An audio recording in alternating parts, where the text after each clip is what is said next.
안녕하세요. 복음, 사랑, 생명이 흐르는 아침 이정훈 목사입니다. 우리가 살아가는 세계는 종종 불합리하게 보입니다. 우리는 정직하고 의로운 이들이 고난을 당하는 반면 악한 자들이 번성하는 모습을 보곤 합니다. 현대사회에서도 정의가 저절되고 불공평한 상황들이 우리의 삶에 펼쳐집니다. 이 불가해한 세상 속에서 우리는 어떤 길을 선택해야 할까요? 전도서 기자는 우리에게 지혜를 가지고 세상을 살아갈 것을 권고합니다. 오늘 말씀 전도서 7장 15절에서 29절입니다. 내 허무한 날을 사는 동안 내가 그 모든 일을 살펴보았더니 자기의 의로움에도 불구하고 멸망하는 의인이 있고 자기의 악행에도 불구하고 장수하는 악인이 있으니 지나치게 의인이 되지도 말며 지나치게 지혜자도 되지 말라. 어찌하여 스스로 패망하게 하겠느냐? 지나치게 악인이 되지도 말며 지나치게 우매한 자도 되지 말라. 어찌하여 기한 전에 죽으려고 하느냐? 너는 이것도 잡으며 저것에서도 내 손을 놓지 아니하는 것이 좋으니 하나님을 경외하는 자는 이 모든 일에서 벗어날 것임이니라. 지혜가 지혜자를 성읍 가운데에 있는 10명의 권력자들보다 더 능력이 있게 하느니라. 선을 행하고 전혀 죄를 범하지 아니하는 의인은 세상에 없기 때문이로다. 또한 사람들이 하는 모든 말에 내 마음을 두지 말라. 그리하면 내 종이 너를 저주하는 것을 듣지 아니하리라. 너도 가끔 사람을 저주하였다는 것을 내 마음도 알고 있느니라. 내가 이 모든 것을 지혜로 시험하며 스스로 이르기를 내가 지혜자가 되리라 하였으나 지혜가 나를 멀리하였도다. 이미 있는 것은 멀고 또 깊고 깊도다. 누가 능히 통달하랴?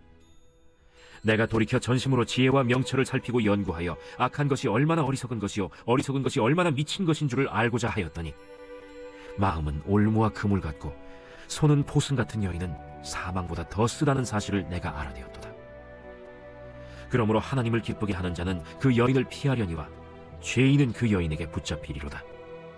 전도자가 이르되 보라, 내가 낱낱이 살펴 그 이치를 연구하여 이것을 깨달았노라. 내 마음이 계속 찾아보았으나 아직도 찾지 못한 것이 이것이라. 1000사람 가운데서 한 사람을 내가 찾았으나 이 모든 사람들 중에서 여자는 한 사람도 찾지 못하였느니라. 내가 깨달은 것은 오직 이것이라. 곧 하나님은 사람을 정직하게 지으셨으나 사람이 많은 꾀들을 낸 것이니라. 지나친 의로움은 우리 삶을 고결하게 하고 흠없는 것으로 만들려는 시도일 수 있습니다. 그러나 이는 마치 해가 질 무렵 태양이 자신을 너무 밝게 비추어 주변의 모든 것을 강한 그림자 속에 가두는 것과 같습니다. 지나치게 의롭다는 것은 결국 다른 사람의 결점을 확대경으로 들여다보게 만들고 우리가 그들보다 더 의롭다는 또는 우월하다는 착각 속에 빠져들게 할 수 있습니다. 이러한 의로움은 진정한 겸손이나 자비를 담고 있지 않으며 오히려 자기 만족과 판단으로 이어집니다. 지혜 또한 마찬가지죠. 지혜는 우리 인생을 통찰하고 문제를 해결할 수 있는 능력을 주지만 그 지혜가 지나치면 오히려 문제가 복잡하게 될 수 있습니다. 과도한 지혜는 마치 신비한 수수께끼처럼 모든 것을 완벽하게 풀어내려는 강박을 가져옵니다. 그러나 세상은 우리의 계산이나 논리로 완전히 이해되지 않는 법이죠. 지나친 지혜는 우리가 하나님보다 더 알 수 있다는 오만으로 이어질 수 있으며 결국 무거운 짐처럼 우리를 억누릅니다. 그러므로 지나친 의로움과 지혜는 결국 자기 덫에 빠지게 만들죠. 우리는 하나님의 무한한 지혜의 앞에서 우리의 한계를 인정해야 하며 그분 안에서 진정한 평안을 찾을 수가 있습니다. 전도자는 20절에서 이렇게 말합니다. 선을 행하고 전혀 죄를 범하지 아니하는 의인은 세상에 없기 때문이로다. 이 말씀은 인간의 죄성을 인정하며 인간은 본질적으로 연약하고 불완전한 존재임을 보여줍니다. 아무리 의로운 사람이라 하더라도 완벽할 수 없으며 죄는 우리의 가장 깊은 내면에 뿌리 내려져 있습니다. 이 진리는 오늘날 우리의 삶에도 쉽게 확인할 수 있습니다. 우리는 매일 선한 의도로 행동하지만 종종 실수하고 불완전한 판단을 내리며 때로는 자신의 이익을 위해 타인을 해칠 때도 있습니다. 우리의 죄성은 단순히 겉으로 드러나는 잘못된 행동만을 가리키는 것은 아닙니다. 죄성은 우리 마음 깊숙한 곳에 자리 잡고 있는 경향성이며 타락한 본성입니다.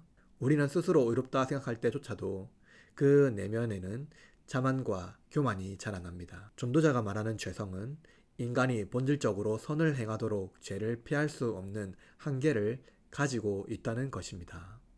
이러한 죄성은 두 가지로 나타납니다. 먼저는 자기중심적 성향입니다. 우리는 자신의 유익을 우선시하며 다른 사람의 필요를 무시할 때가 있습니다. 왜냐하면 우리는 선한 동기로 시작하는 일조차도 결국 자신의 명예나 인정받는 수단으로 사용하기 때문이죠. 다음으로 타인에 대한 판단입니다. 전도자는 이렇게 말합니다. 또한 사람이 하는 모든 말에 내 마음을 두지 말라. 그리하면 내 종이 너를 저주하는 것을 듣지 아니하리라. 너도 가끔 사람을 저주하였다는 것을 내 마음도 알고 있느니라.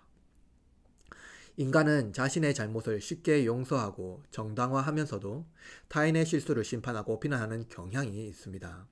우리는 다른 사람의 죄를 빠르게 지적하면서 정작 자신의 죄는 쉽게 지나치려 하지요.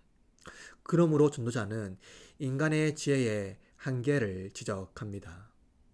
인간이 아무리 지혜를 쌓고 세상의 이치를 꿰뚫려 해도 모든 것을 이해할 수 있는 것은 아닙니다. 지혜는 유익하지만 그것으로 세상의 모든 복잡성을 다 해결할 수 없고 인생의 불가해함을 설명할 수 없습니다. 오늘날 우리는 기술과 과학의 발전을 통해 많은 것을 이해하고 해결할 수 있다고 믿습니다. 유토피아를 건설했다고 생각하는 것이죠.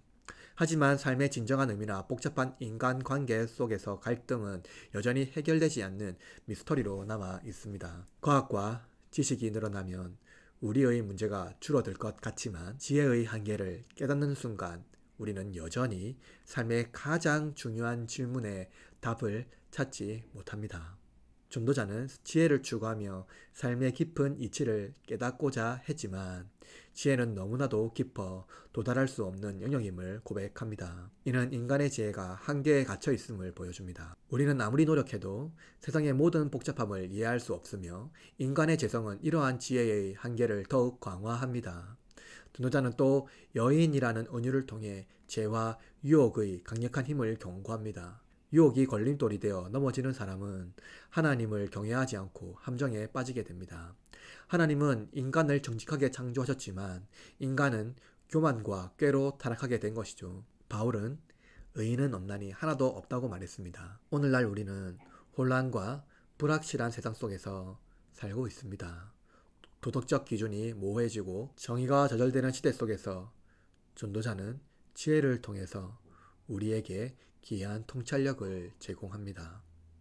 지나치게 완벽을 추구하거나 다른 사람을 쉽게 판단하는 대신 우리의 한계와 죄성을 인정하고 겸손한 마음으로 세상을 바라볼 때 참된 지혜를 얻을 수 있다는 것이죠. 비록 우리는 참된 지혜를 행할 수 없고 우리의 죄성을 극복할 수 없지만 참된 지혜이신 예수님 안에서는 할 수 있습니다. 그분의 지혜를 구하면 할 수가 있습니다. 예수님은 혼란한 세상 속에서 유일한 지혜이며 우리의 기준이 되기 때문이죠. 오늘 하루도 우리의 연약한 한계를 인정하며 그리스도 안에서 참된 지혜를 누리는 저와 여러분이 되기를 바랍니다. 같이 기도합시다.